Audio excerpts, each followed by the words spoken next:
טובים. גם בשעות החשוכות של הלילה תמיד יהיה כוכב קטן שיעיר לך את עצמך, את הדרך הביתה. תמיד זה הכי חשוך לפני הזריחה.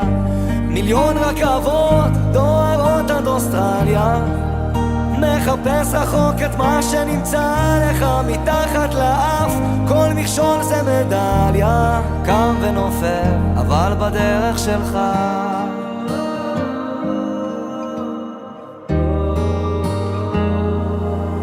להתמודד עם הפחדים, לקפוץ למים עמוקים, לשחות עד הסוף, להגיע לחוף עד הלילה, להאזין גם לשירים, כי זמרים הם הרופאים הכי טובים שיש למדע להציע.